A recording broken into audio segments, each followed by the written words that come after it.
Meu Senhor Deus, Pai amado, Pai querido, muito obrigado, meu Pai, pela oportunidade de mais uma vez poder estar na sua casa. Meu Senhor Deus, usa-me, Pai, como ferramenta em tuas mãos. Pai amado, que tudo que eu escrevi, que tudo que eu programei, Pai, se o Senhor quiser mudar, muda, Pai.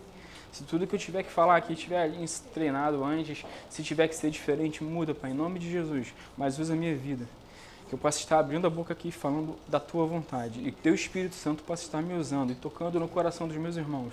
Que o Senhor possa estar sendo com cada um aqui, seja no coração, que cada um aqui possa estar ouvindo um recado vindo do Senhor. Eu não sei quantos aqui, o que eles precisam ouvir, mas o Senhor sabe. Então toca de maneira individual no coração de cada um aqui, em nome de Jesus, ó Pai. Amém. Bom, vamos começar. O que eu vou pedir é o seguinte, eu tenho nosso tempo aqui, ele é um pouco curto. Então, deixa eu só destravar aqui, beleza. Nosso tempo aqui é um pouco curto, então o que eu vou fazer? Se vocês tiverem algumas dúvidas, eu vou disponibilizar para vocês aqui depois, para vocês perguntarem.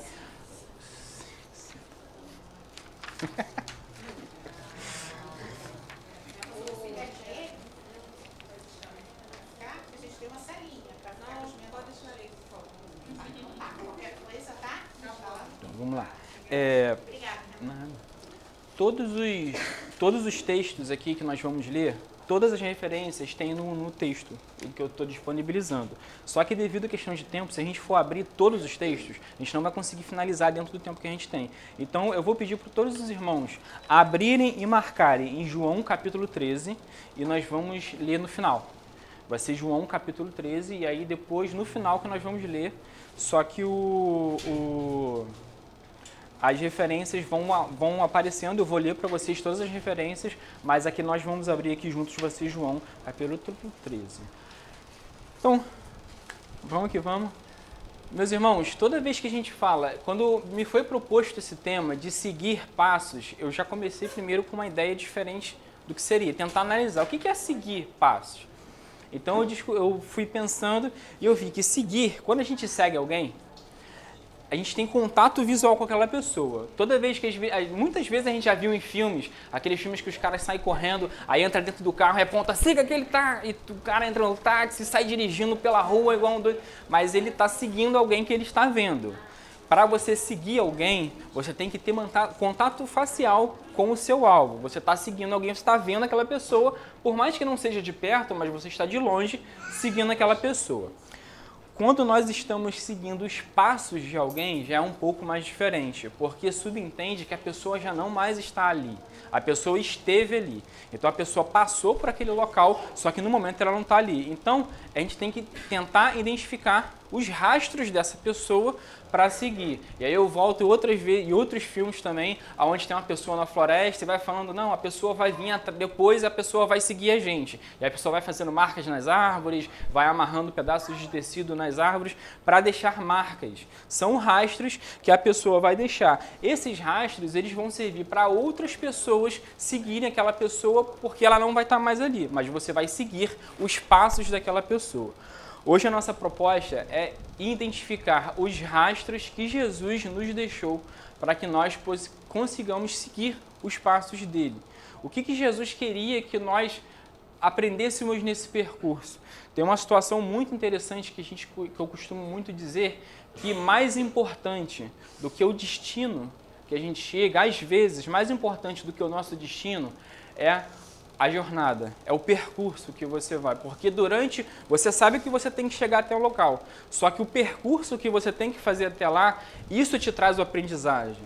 O aprendizado vem durante o percurso, não no ponto final. Então, nós vamos aqui juntos estar seguindo os passos de Jesus, estar tentando identificar todas as pistas que Jesus deixou para que a gente consiga chegar até o objetivo, que é chegar até Jesus, que é encontrar Jesus no final desses passos e dessa jornada. Bom, para conseguir identificar isso, eu organizei na minha mente, depois que eu reli várias vezes, eu organizei em tópicos que Jesus teria nos indicado. Todas as leituras que eu fiz de todos os evangelhos, eu vi que Jesus ele deixou alguns sinais assim que ele falou várias vezes do mesmo assunto. E os assuntos que ele disse, que ele falou, foram 4 assuntos que eu separei aqui para a gente abordar nessa tarde. O primeiro tópico é o amor e obediência. O segundo tópico é a fé. O terceiro tópico é o testemunho. E o quarto tópico é a transformação mediante ao relacionamento. Então, vão ser esses os 4 tópicos que nós vamos estar estudando aqui. O primeiro tópico é o tópico do amor. No tópico do amor, um dos versículos que me chamou muita atenção é o João, capítulo 1 e versículo 1. A minha versão da minha... eu vou falar alguns versículos e aí eu vou seguindo. Então, se os irmãos conseguirem abrir, ok. Mas se não quiser abrir, não tem problema, que eu vou falar aqui e esse material vai estar ali disponível para vocês. Senão a gente vai acabar, ter que esperar e aí vai consumir um pouco do nosso tempo. Em João 1, capítulo 1, diz o seguinte... No começo, aquele que era a palavra já existia. Ele estava com Deus e ele era Deus. Em algumas versões está escrito que no começo ele era o verbo. No começo, aquele que era a palavra já existia. E ele estava com Deus e ele era Deus. O que a gente dá a entender nesse texto é que no começo de tudo, no começo da criação, Jesus estava lá. No primeiro capítulo de João, ele está se referindo a Jesus. E no começo, aquele que é a palavra já existia. Jesus já estava lá. Ele estava com Deus e ele era Deus. Ou seja, Jesus estava com Deus, Jesus era Deus. E no começo ele já existia. E em João 3,16, é um versículo que todo mundo conhece, bastante conhecido. Porque Deus amou o mundo de tal maneira que deu o seu único filho, unigênito, deu o seu filho unigênito, para que todo aquele que nele crê não pereça, mas tenha vida eterna. Então, se no começo ele era Deus e Deus amou o mundo de tal maneira que deu o seu filho unigênito, ele usa o que ele fez, ele se dando, mas falando de um filho. Mas por que Deus, se ele deu parte dele como Jesus, por que ele usou o filho? Por que ele usa esse símbolo, esse sinônimo de filho para falar de amor? Ele amou o mundo de tal forma que ele deu o seu filho. Muitas pessoas aqui que eu estou vendo são pais, são mães, eu sou pai, e algumas pessoas não sabem, mas no futuro vão ser, que são em nome de Jesus. O que acontece, gente? O amor de um pai para um filho, na minha opinião, depois de analisar, é o maior amor que um ser humano consegue sentir por alguma coisa, que não seja por Deus. Depois que a gente está dentro da igreja, nos caminhos do Senhor, a gente consegue entender isso e transfere, e consegue entender que o amor a Deus. Só que antes da gente ter esse entendimento, o maior amor que a gente sente é pelo um filho.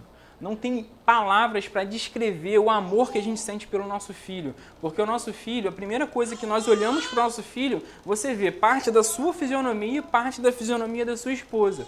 Às vezes a pessoa pensa assim, nossa, eu amo tanto o meu marido, eu amo tanto a minha esposa, e eu não sei como é que vai ser isso no nosso filho. Mas quando ele nasce e que você segura pela primeira vez o seu filho, você começa... Tem que respirar que eu sou um chorão. É que você entende, que eu lembrei agora a primeira vez que você olha para o seu filho, você entende o que é o amor, o que é o verdadeiro amor. E é esse amor que Deus sente por nós. É esse amor de filho. E Ele queria tentar com que a gente tivesse esse entendimento. Como que é o amor que eu sinto por você? A única forma de tentar explicar é que você sinta um pouco disso. Então eu vou deixar esse amor pelo seu filho e vou falar. Foi dessa forma. É como eu amo meu filho. E eu vou pegar o meu filho e vou entregar pelo mundo. É esse o amor que Deus sente por nós. Então, seguindo um pouco.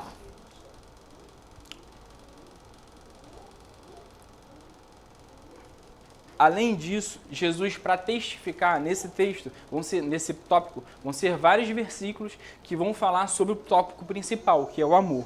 Então, um dos tópicos, outra referência bíblica para testificar, vou falar várias referências bíblicas sobre o mesmo assunto.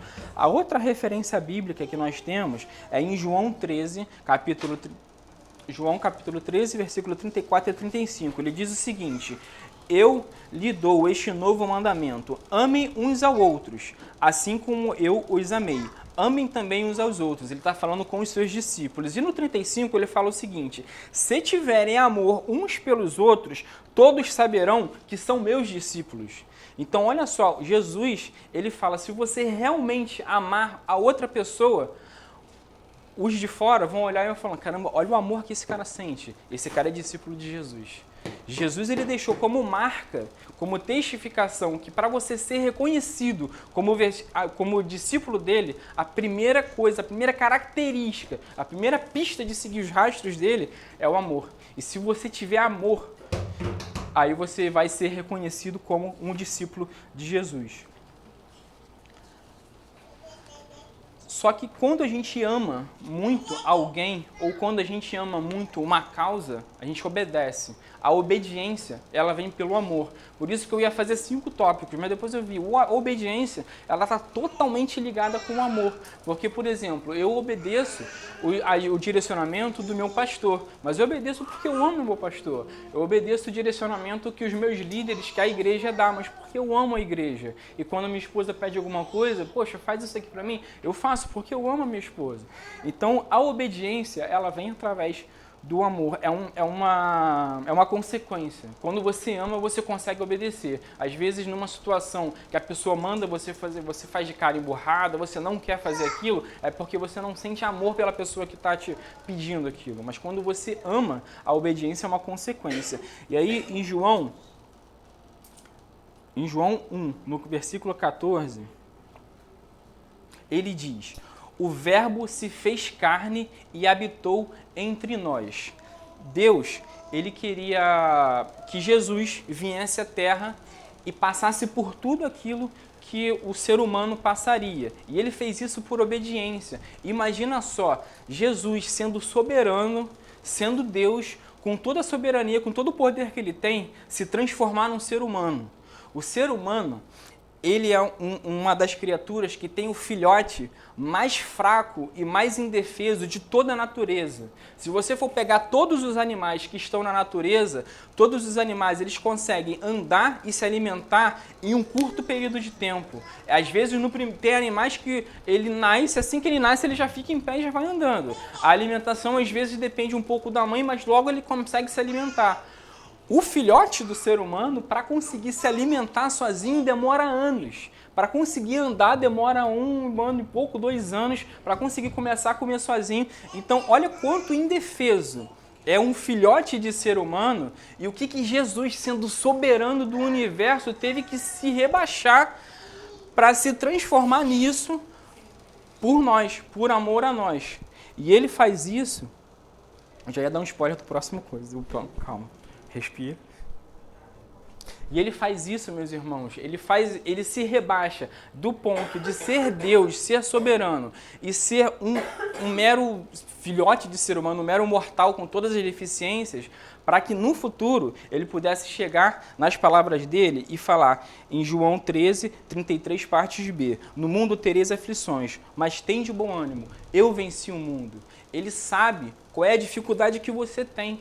Ele sabe qual é a dificuldade, a dor. Ele sabe o que é dor, o que é fome, o que é angústia, o que é medo. Ele sabe tudo, porque uma coisa é você estar de fora de uma situação e falar, olha, isso funciona dessa forma, isso funciona daquela forma. Só que Jesus, ele esteve na nossa pele, na nossa carne, ele se fez carne para habitar entre nós. Então ele tem autoridade para virar e falar, no mundo tereis aflições, mas tem de bom ânimo. Eu venci o mundo. Como quem diz, se eu venci, meu irmão, você também pode vencer. Se eu venci tudo que a gente está passando, tudo que nós passamos, angústia, medo, fome, frio, dor, ele venceu. Ele sabe, ele tem autoridade para falar o que é, porque ele também passou por isso e ele venceu. Então nós temos que seguir os passos dele e vencer também. O próximo tópico é o tópico 2, que é a fé. Jesus, em todo o seu ministério, ele sempre incentivou a ter fé e desafiou os discípulos a terem fé. Em várias situações, ele explica que o resultado que você pode obter se você tiver fé. E nos discípulos ele pegava um pouco mais pesado, ele já desafiava eles a fazer algumas situações. Então vamos lá, em Mateus 9, do 27 ao 31, tem uma famosa passagem que é a cura de 2 cegos. Os dois cegos estavam ali, na beirada ali, e aí quando ouviram falar que era Jesus, eles começam a gritar: Jesus, filho de Davi, tem compaixão de mim. E esses dois cegos começam a falar isso, Jesus vai ao caminho deles. Mas o mais interessante é que quando Jesus falava alguma coisa com as pessoas, ele não falava só para as pessoas, mas para todo mundo que estava ao redor, para as pessoas entenderem e absorverem aquilo. E ele chega perto dos cegos, e a primeira coisa que um cego chega a Jesus e pede para ter compaixão é que ele quer ser curado. E aí Jesus vira e pergunta para esses cegos: vocês creem que eu posso curar vocês? Então, assim, eles vão em direção a Jesus, mas a primeira coisa Jesus joga de volta para eles: você que está vindo até mim, você crê que eu posso fazer alguma coisa por você? Você crê que eu posso te curar? E eles foram e respondem no versículo 28. Sim, Senhor, nós cremos, responderam eles. E Jesus, ele não simplesmente libera um poder divino sobre aquela situação, mas ele reverte de novo a situação para eles e desafia eles e fala: Jesus tocou nos olhos dele e então disse: que seja feito conforme vocês creem.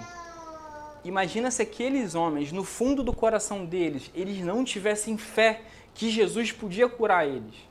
Porque Jesus fala que seja feito conforme vocês creem. Então ele fez isso porque ele realmente queria testificar se aqueles homens, eles realmente tinham fé. Se eles não tivessem fé, eles não iam voltar a enxergar. Eles não iam voltar a ver. Mas eles estavam com fé no poder de Jesus e aí sim, eles voltaram a enxergar. É Jesus incentivando as pessoas o tempo todo a ter fé. Em Mateus 25, ele conta a história também de Jairo, que é uma história que eu vou ter que respirar umas 5 vezes aqui fundo, deixa eu até beber água, porque toda vez que eu leio essa história eu choro.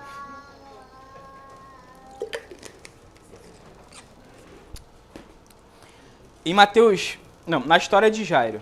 Jairo, ele já foi a Jesus porque a filha dele estava doente. Nisso que ele chega: Jesus, vem comigo, minha filha está doente, ela está lá, você precisa curar ela. E Jesus: ok, eu vou.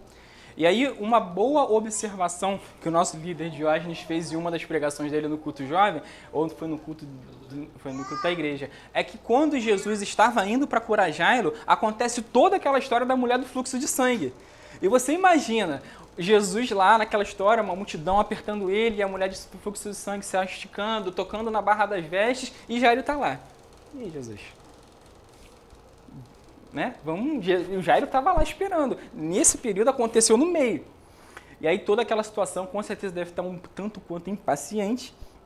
E aí ele consegue chegar até a situação de continuar no caminho deles. Só que durante o caminho deles, uma pessoa chega e fala para ele. E no versículo 35, Jesus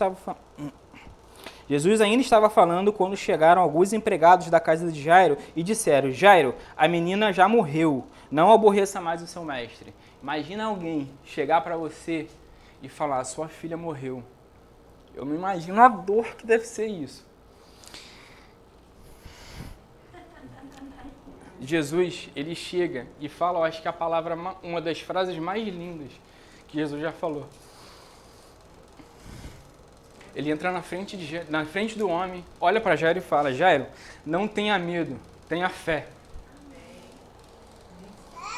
Então, assim, é uma forma de Jesus estar incentivando. E é depois que Jesus fala isso, para que Jairo não tenha medo, mas para que Jairo tenha fé, Jesus vai até a casa de Jairo e faz um milagre, e a filha de Jairo volta à vida. E Jesus é tremendo, meus irmãos. Jesus é tremendo. Eu até brinquei com a Letícia e com o Everton esses dias, que não tem palavra no mundo ainda que consiga dar um atributo a Jesus. Eu falei: Letícia, não tem como você descrever Jesus numa palavra. Se ele é bom, se ele é maravilhoso, se ele é perfeito. Eu falei: a única palavra que eu vejo para descrever Jesus é Jesus. Jesus é muito Jesus, cara. Jesus é muito Jesus. Não tem outra palavra que se equipare a Jesus. Jesus é muito Jesus. Não dá para explicar. Bom, outra palavra... Ih, tá me mostrando. Outra palavra é que Jesus, ele incentiva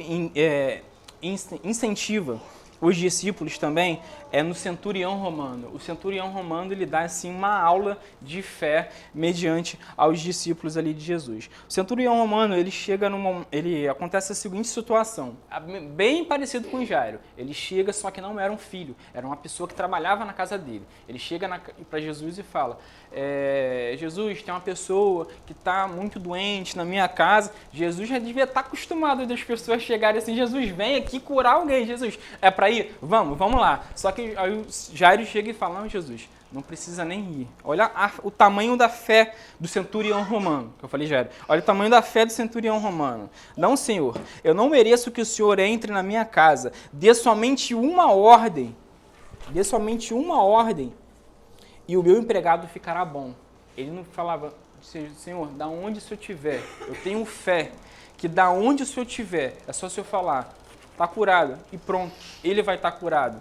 E aí Jesus, mais uma vez, ele podia simplesmente levantar a mão, está curado. Simplesmente, ele podia liberar poder naquela hora e falava: servo de centurião romano, está curado. E ele ia estar curado. Só que Jesus usa aquela situação para ensinar os discípulos ao quanto de fé que eles teriam que ter. E ele fala que nunca vi tanta fé, nem mesmo no povo de Israel. Essa passagem está em Mateus 8, de 10 a 13, que eu falei aqui, não falei a referência. E aí ele fala: nunca vi, no versículo 10, nunca vi tanta fé, nem mesmo entre o povo de Israel. E aí, em vez de Jesus, mais uma vez, está curado o servo do centurião, Jesus vira e fala: vá para casa, pois será feito conforme você crê. E mais uma vez, Jesus ensina e nos incentiva a ter fé. Se aquele homem não tivesse fé, o servo dele não seria curado. O servo dele não seria curado. Mas ele foi curado mediante a fé que ele tinha.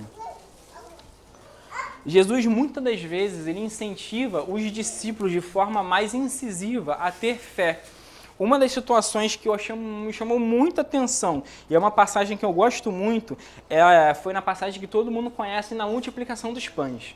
Todo mundo conhece essa passagem da multiplicação dos pães, é muito conhecida, só que tem um negócio muito interessante na multiplicação dos pães, que tem em 2 evangelhos só que eles salientam essa parte. É a parte que ele fala o seguinte: na hora que em João 6, do 1 ao 15, que conta essa história. E aí teve uma parte, no versículo 5, que Filipe fala: onde vamos comprar comida para toda essa gente? Jesus fala para Filipe: onde vamos comprar comida para toda essa gente? E no versículo 6, ele muito sabia o que ele estava para fazer, mas fez isso para ver qual seria a resposta de Filipe. E em Marcos, Jesus vai muito mais além. Jesus vira para Filipe e fala: Filipe, deem vocês de comida para eles. Tinha 5.000 homens, fora mulheres e crianças. Imagina se uma pessoa chega para você e fala: tá vendo isso aqui? 10.000 pessoas, alimenta todo mundo.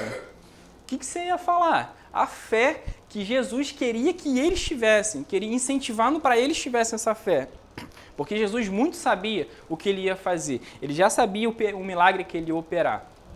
E aí depois disso, Jesus ensinando eles a ter fé, Jesus vai e faz a multiplicação dos pães e dos peixes. O mais interessante que eu acho desse trecho é que logo depois disso, Jesus ele fala para os discípulos irem com um barco e ele fica na praia orando, e depois que ele vai andando por sobre as águas. E aí quando Jesus aparece, todo mundo fica naquele medo: nossa, o que é aquilo? É um fantasma? Jesus: não, sou eu. E aí Pedro: se é você mesmo, então manda eu ir até aí com você. Então vem. O engraçado é que tem alguns versículos, que algumas passagens, que ele só fala: vem. E aí Pedro vai. E olha só que interessante, eles estavam receosos de Jesus andando por sobre as águas, mas eles tinham acabado de ver Jesus multiplicando pães para alimentar 10.000 pessoas. E aí eu trago isso para a nossa vida. Quantas vezes Deus opera um milagre na nossa vida, numa dificuldade que nós temos. E às vezes vem sempre uma dificuldade, que às vezes nem é tão grande assim, ou é maior do que a primeira dificuldade, e a gente não tem fé que Jesus pode operar um milagre na nossa vida. Mas Jesus acabou de operar um outro milagre na nossa vida. Se ele foi fiel para fazer aquilo, ele vai ser fiel de novo. Ele vai nos abençoar de novo e vai nos dar a bênção de novo. Só que a gente fica sem fé. E é isso que Jesus quer nos incentivar, a ter fé. Uma das outras pegadas que Jesus quer deixar no nosso caminho para a gente ache o rastro dele é ter fé. E uma outra passagem, essa eu vou falar bem rapidinho para a gente entrar logo no próximo tópico, de acordo com o tempo que eu passei do tempo. Quando Jesus tem o Monte da Transfiguração, quando acontecem aquelas situações no Monte da Transfiguração, onde Elias e Moisés estão ali, Pedro, Tiago e João, e depois eles descem. Quando eles descem no Monte da Transfiguração, está tendo tipo um tumulto ali, porque tem um homem com o filho dele está endemoniado, e os discípulos não estão conseguindo tirar aquele demônio. Até o Diácono Gilmar falou sobre isso no nosso discipulado. E aí, na hora que ele está ali naquela... Jesus chega perguntando o que está acontecendo, por que todo esse alvoroço? E aí as pessoas falam, os seus discípulos não conseguiram expulsar o demônio, o meu filho às vezes se lança na água, se lança no fogo a fim de matar ele. E aí, aí o pai desse filho, ele vira e fala, Senhor, conta toda a situação, que aquele demônio tenta matar o filho dele, e aí ele vira e fala, Jesus, mas se o Senhor pode, então nos ajude, tenha pena de nós. Isso é no versículo 22, Marcos capítulo 9, versículo 22.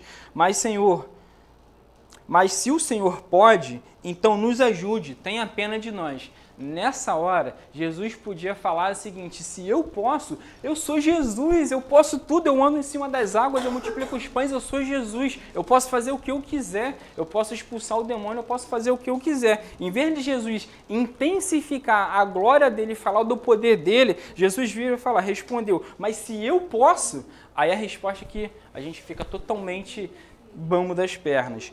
Tudo é possível para quem tem fé. Ele não fala que ele podia, ele fala todo mundo pode. Se você tem fé, todo mundo pode, porque tudo é possível para quem tem fé. E aí o homem vira e fala, eu tenho fé, me ajude a ter mais fé ainda, porque ele reconhecia que ele não tinha fé o suficiente. Meus irmãos, nesse final desse tópico, o que eu queria deixar para vocês é o seguinte, se vocês acham que vocês não têm fé suficiente, façam igual esse homem com o filho dele. Viram para Jesus, ora e fala, Senhor, me ensina a ter fé, me ajuda a ter fé. Eu tenho fé, mas me ajuda a ter mais fé ainda. Porque se você crê, você tem uma dificuldade muito grande na sua vida, peça a Jesus para ter fé. Eu queria acreditar mais, mas eu fico temeroso. Peça fé. Peça para Jesus te dar fé. Ele vai te ensinar a ter fé. É só você pedir. É só você reconhecer essa sua deficiência mediante a Jesus. Agora, indo para o próximo tópico, é o tópico testemunho, que é o nosso tópico 3.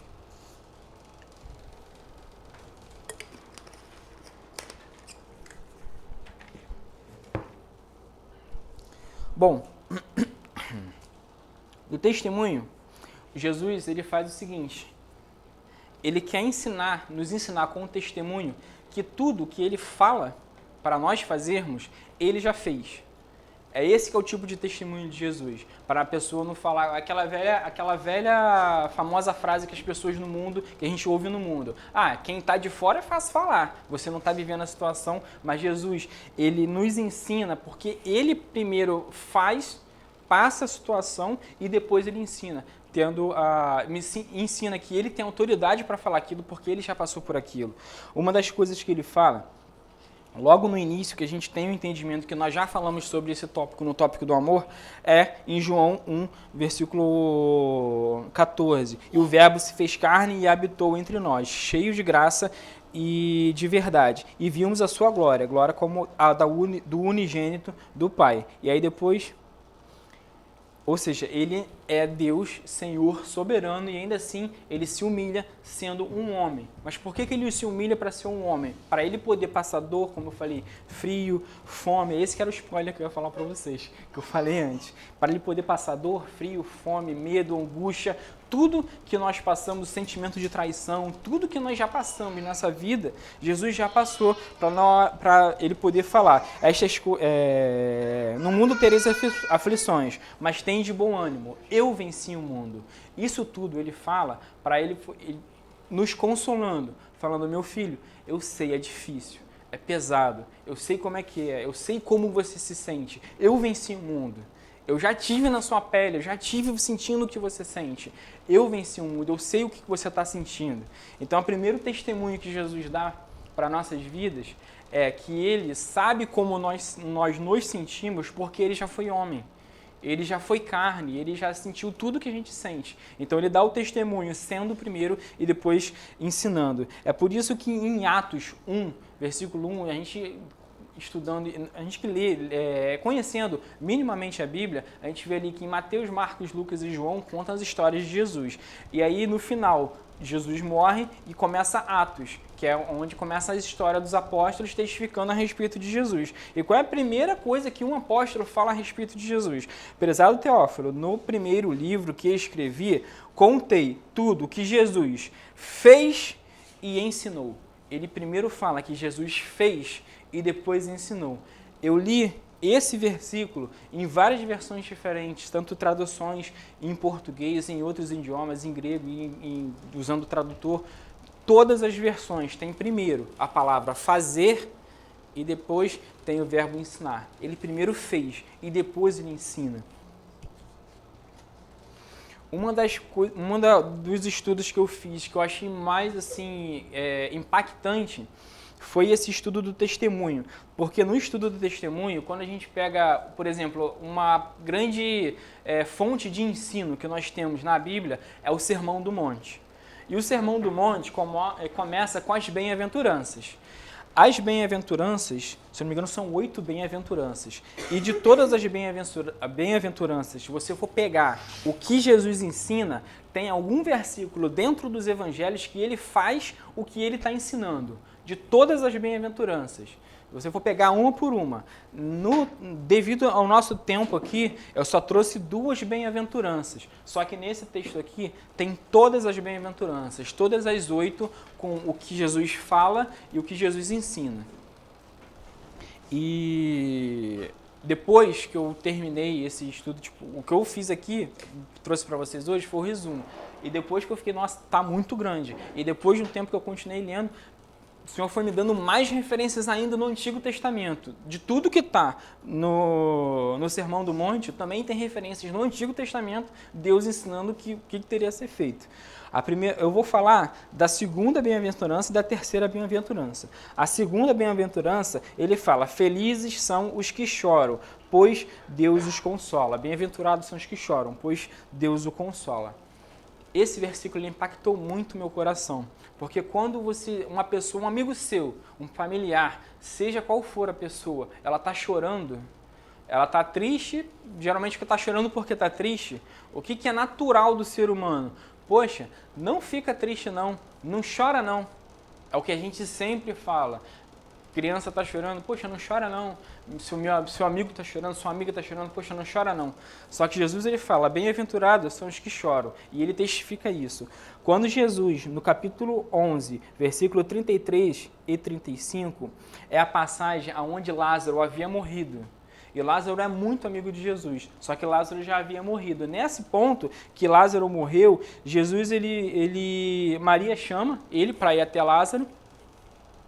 E quando Jesus chega lá, assim que ele chega, Lázaro já havia morrido. E aí Jesus viu Maria, no versículo 33, Jesus viu Maria chorando e viu as pessoas que estavam com ela chorando também. Ficou muito comovido e aflito. E ele faz o quê? Ele chega lá, Maria, fica assim não que eu vou resolver tudo aqui. Jesus vira e se comove com a situação, pega a emoção dele, se iguala até a emoção de Maria. E no versículo 35, Jesus chorou. Ele podia simplesmente falar, ele sabia o que ele ia fazer, mas ele chorou. Porque quando você chora, no seu organismo, libera um tipo de hormônio que te consola. Jesus, ele chorou, ele não simplesmente falou, poxa, não chora não. Por isso que lá nas bem-aventuranças ele fala, felizes são os que choram, pois Deus os consolará. A terceira bem-aventurança, felizes as pessoas humildes, pois receberão o que Deus tem prometido. Eu acho que uma pessoa que mais tem autoridade do mundo para falar que é sobre humildade é Jesus. Primeiro que Jesus ele é Deus. Jesus ele estava na criação. A criação tá na criação do universo. O universo só de estrela, o número de estrelas, que a ciência, que eu li um livro que fala, o número de estrelas que existe no universo é um número que eu não sei nem pronunciar. É um 7 seguido de 20 zeros. Se você for milhão, trilhão, o meu acaba no 4 trilhão. Depois de 4 trilhão, não sei o que vem mais. E 4 trilhão são 16 zeros. O número de estrelas do universo são o número de 7, seguido de 20 zeros. E a Bíblia diz que Jesus conhece todas as estrelas pelo nome. E esse Senhor soberano vira um homem, como sinônimo de humildade. Primeira coisa que Jesus ensina, humildade. Então, por isso que na terceira bem-aventurança, felizes as pessoas humildes, pois receberão o que Deus tem prometido. Como se já não bastasse, em determinado momento, Jesus chega até os discípulos e vê uma discussão entre os discípulos, querendo um falando com o outro quem seria o discípulo mais importante. Quem seria o discípulo que seria o melhor de todos os discípulos, ou mais próximo de Jesus. E aí no capítulo 9 de Lucas, no versículo de 46 a 48, ele conta essa história. No versículo 48 ele fala, aquele que por ser meu seguidor receber esta criança, está recebendo a mim. E quem receber, estará recebendo aquele que me enviou. Pois aquele que é o mais humilde entre vocês, esse é o mais importante.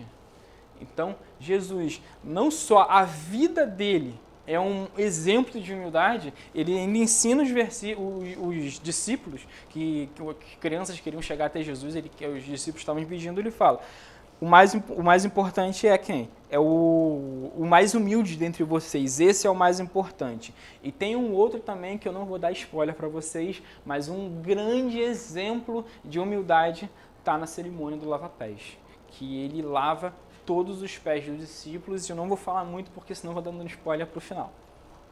Vamos lá. Então Jesus, o terceiro tópico que nós estudamos é sobre o testemunho. E nós vimos que Jesus, como testemunho, ele fez e depois ele ensinou, como está no Atos 1. Fez e depois ele ensinou. E depois, se vocês quiserem o PDF, eu mando para vocês, tem todas as 8 bem-aventuranças, primeiro ele fazendo e depois ele ensinando. Todas as referências bíblicas de tudo isso que ele fez. O quarto tópico, e esse eu vou ter que me controlar muito para não chorar. Deixa eu até beber água de novo. Só nesse. O Luiz falou para mim O Luiz falou para mim assim, você vai desidratar, você tá chorando desde segunda-feira. Transformação mediante relacionamento. Esse é um dos tópicos assim, nossa, quantas vezes eu estava debruçado sobre as escrituras, lendo, e depois que eu entendi algumas coisas que Jesus fala, assim, eu começava a chorar, porque Jesus, ele quer ter um relacionamento conosco. Ele nos ensina a que nós tenhamos um relacionamento com ele, e como o nosso congresso está falando, um relacionamento íntimo, profundo. Ele quer que nós mergulhamos em águas mais profundas, mas águas de relacionamento com ele.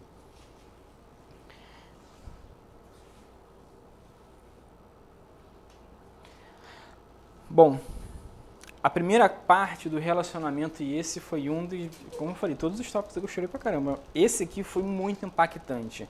É a história que conta a cura de um cego de nascença. Eu vou resumir toda a história da cura do cego de nascença para a gente chegar no ponto específico a respeito do relacionamento que Jesus quer ter conosco.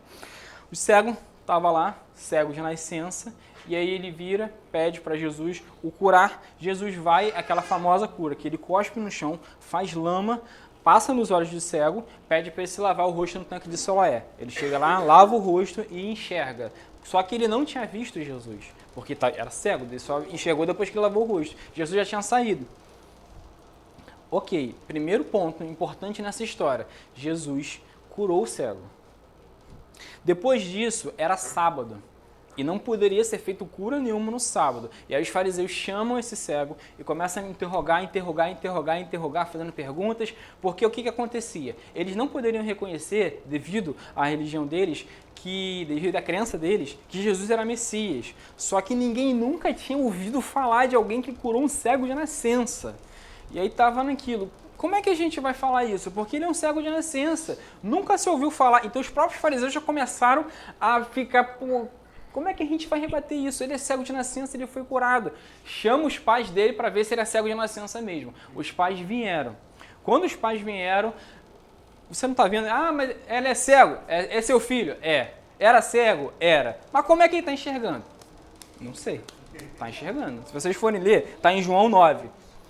É o João capítulo 9 inteiro. Se vocês forem ler, está lá. Ele é cego e eles estavam com medo, porque a pessoa que reconhecesse que Jesus era Messias, ele ia ser expulso da sinagoga. E aí eu vou explicar para vocês o que é expulsão na sinagoga. Se esse tempo parar aqui, eu vou conseguir, em nome de Jesus, o tempo vai parar, eu vou conseguir explicar para vocês o que era ser expulso da sinagoga.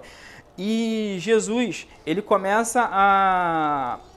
Eles voltam com o ex-cego de nascença e começam a rebater ele, perguntar. Em determinado ponto, o cego vira assim e fala, no versículo 30, respondeu, que coisa esquisita, vocês não sabem de onde ele é, mas ele me curou. Sabem que Deus não atende pecadores, mas ele atende os que respeitam e fazem a sua vontade. Desde que o mundo existe, nunca se ouviu dizer que alguém tivesse curado um cego de nascença. Esse homem, se não fosse enviado por Deus, não poderia fazer nada. Então o cego acabou de testificar. Ele é o Messias. Ele é enviado de Deus. Não tem como uma pessoa que não foi enviada de Deus curar um cego de nascença. Então, segundo ponto importante dessa história, o cego já tinha sido curado e o cego já tinha reconhecido que Jesus era o Messias. Mediante isso, ele é expulso da sinagoga. Quando eu fui pesquisar sobre expulsão da sinagoga, a palavra expulsão, ela vem do grego chamado aposinagogos. Aposinagogos significa dissociar e não desassociar. Se você é associado, eu sou associado de uma academia, então eu deixo de ser associado a essa academia, eu sou um ex-membro dessa academia. Quando você é dissociado, é como se você nunca tivesse feito parte daquilo. Então, é como se aquele homem foi dissociado da cultura judaica, expulso da sinagoga, é como se ele nunca tivesse na vida dele sido judeu. Se ele tivesse se convertido ao judaísmo depois, só o bisneto dele que ia ser considerado judeu.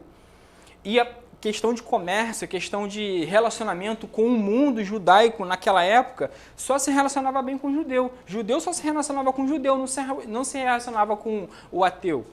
Então ele abre mão de tudo isso para reconhecer que Jesus é o Messias. Então ele abriu mão de muita coisa. Só que, gente, Jesus já tinha curado ele. E ele já tinha reconhecido Jesus como Messias. O que Jesus precisava fazer com ele? Nada. A parte de Jesus ele já fez. Eu já curei e já sabe que eu sou Messias, já fiz a minha parte. Só que Jesus vira, fica sabendo que ele foi expulso da sinagoga e volta para falar com ele.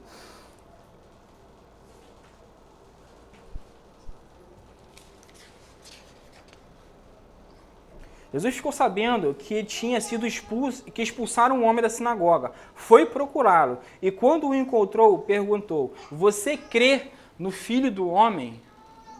E aí ele respondeu, Senhor, quem é o Filho do Homem para que eu creia nele? Porque ele não tinha visto Jesus, ele não tinha visto quem tinha curado ele. E ele vira e fala, você já o viu, ele quem está falando com você. Eu creio, Senhor, disse o Senhor. Nesse momento, ele se ajoelha e adora a Jesus. Ele voltou para que ele tivesse a oportunidade de ter um relacionamento com Jesus, porque ele já tinha feito a cura, ele já tinha sido reconhecido que Jesus era Messias, mas Jesus queria que aquele homem tivesse relacionamento com você. Olha para mim, eu curei você, eu sou o Messias. E ele reconhece, Senhor, você é o Messias, e adora ele. Você vê que Deus, ele quer relacionamento conosco. Ele quer um relacionamento conosco a todo momento. Uma das pessoas também que mais me impactou, e eu nunca tinha olhado para esse versículo dessa forma, de relacionamento como eu olhei, a história de Zaqueu. Todo mundo conhece a história de Zaqueu, muitos por conta da música, como Zaqueu, quero subir o mais alto que eu puder, vai subir na árvore para ver Jesus. Agora vamos traduzir essa história, vamos traduzir por que aconteceu. Zaqueu era cobrador de impostos.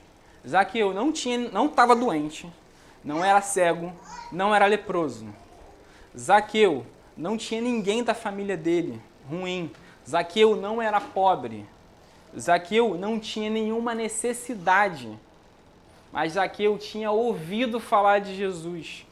Ele sabia que tinha um homem que se chamava Jesus e que esse homem estava fazendo milagres, estava fazendo maravilhas, que ele possivelmente é o Messias. E Zaqueu, ele busca a presença de Jesus. Eu falei, eu quero saber quem é ele. Eu quero ter uma experiência mais profunda. Eu quero saber de verdade quem é Jesus. Eu quero saber que Jesus é esse. Eu não quero saber de ouvir falar. É como o Jó fala no final do versículo dele. Antes eu conhecia de ouvir falar, mas agora eu vejo.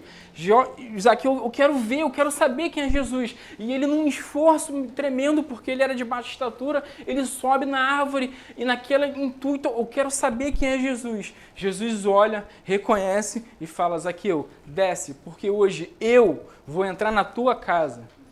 E quando Jesus entra na casa de Jesus. Assim que ele entra na casa de Jesus, Zaqueu levantou e disse, escutem, Senhor, eu vou doar metade dos meus bens para os pobres, e se eu roubei alguém, eu vou restituir 4 vezes mais. Então Jesus vira e fala, hoje a salvação entrou nessa casa. Jesus entrou na casa dele. Ele permitiu que Jesus entrasse na casa dele, e com isso entrou a salvação.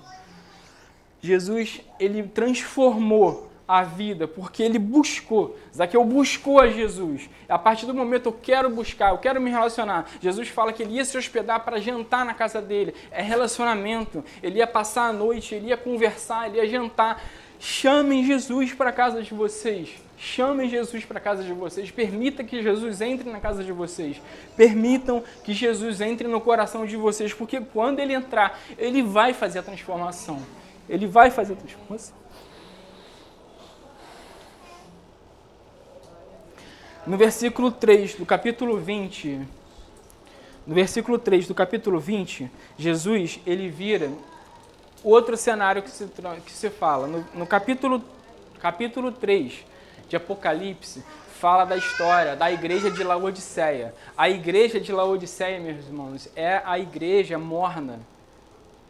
Quando Jesus dá o que a igreja tem que fazer por ser morna, ele não é quente, não é frio. Ele não é quente, não é frio.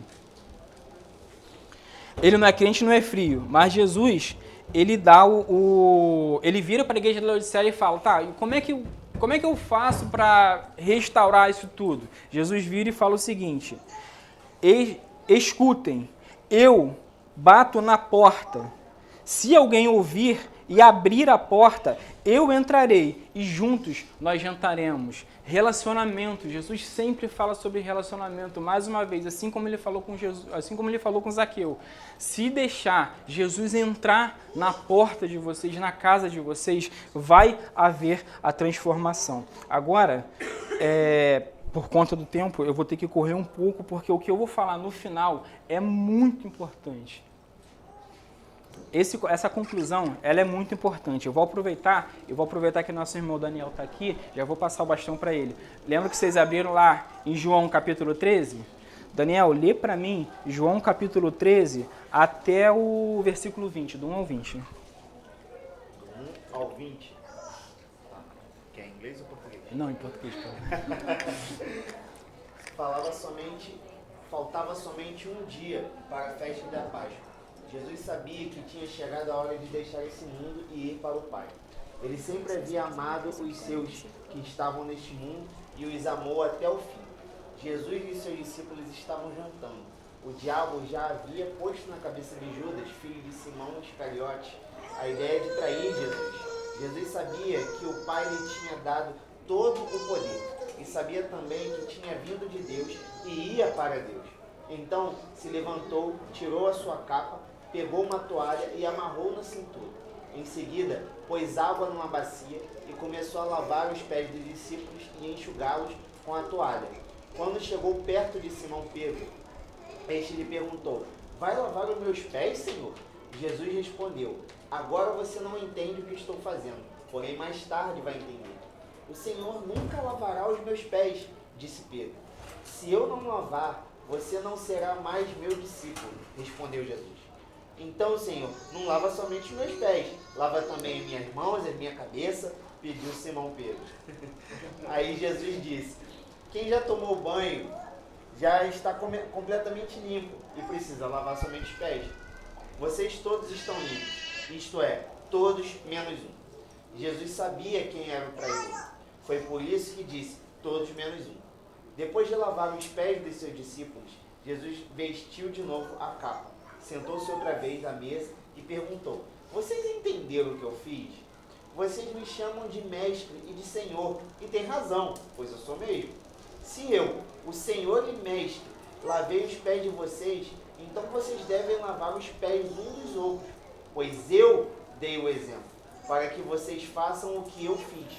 Eu afirmo a vocês que isso é verdade. O empregado não é mais importante do que o patrão, e o mensageiro não é mais importante do que aquele que o enviou. Já que vocês conhecem essa verdade, serão felizes se a praticarem. Não estou falando de vocês todos, eu conheço aqueles que escolhi, pois tem de se cumprir o que as Escrituras Sagradas dizem. Aquele que toma refeições comigo se virou contra mim. Digo isso a vocês agora, antes que aconteça, para que, quando acontecer, vocês creiam que eu sou quem sou. Eu afirmo a vocês que isso é verdade. Quem receber aquele que eu enviar, estará também me recebendo. E quem me recebe, recebe aquele que me enviou. Nós, irmãos, nessa tarde, nós falamos sobre 4 tópicos. Amor, fé, testemunho.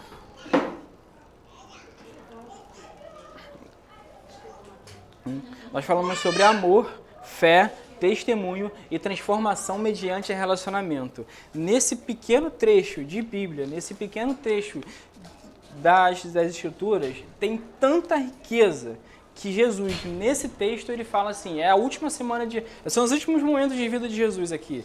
Então Jesus vira e fala, eu tenho que tentar resumir tudo de uma vez só. Então eu vou fazer um ato que eu vou falar tudo, vou ensinar tudo para eles. Então ele ensina nesse ato amor, fé, amor, obediência, fé, testemunho e transformação pelo relacionamento. Ele vira e fala, amor, no versículo 1, parte B, ele sempre havia amado os seus e estavam nesse mundo, e os amou até o fim.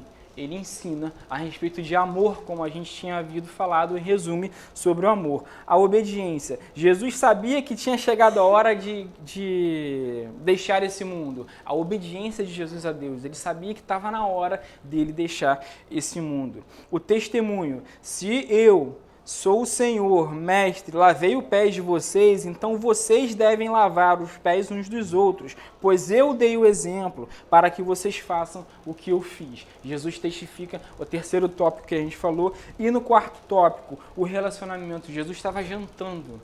A janta, a mesa, o estar à mesa é um sinônimo do relacionamento que a pessoa tem. Então Jesus estava jantando nesse ato. Então ele queria que os discípulos fossem transformados. Então é a transformação mediante o relacionamento. Ele usa tudo isso para resumir todos os tópicos que ele falou. A conclusão da nossa oficina é a seguinte. Eu havia feito uma outra conclusão, só que na segunda-feira Deus foi trabalhando no meu coração para eu trocar a conclusão. Antes, a conclusão seria para a gente entender sobre o amor e aplicar para a vida da outra pessoa. Entender sobre fé e ensinar outra pessoa a ter fé, testemunho, nós testemunharmos a respeito. Só que eu vi que Deus, Ele queria trabalhar nas nossas vidas, no nosso coração. Ele queria que nós nos sentíssemos amados, que nós aprendêssemos a obedecer à vontade dEle. Ele queria que nós tivéssemos fé nele e no que Ele pode fazer e que nós podemos fazer mediante a fé nele. Ele queria que nós dessemos o testemunho, seguindo o testemunho que Ele fez. E Ele quer se relacionar com a gente profundamente. Se tudo isso que eu falei aqui para vocês, de toda essa palestra, falou pra caramba, não parou de falar um minuto. Se tudo isso se perder, essa última parte, meus irmãos, guarde no profundo do coração de vocês.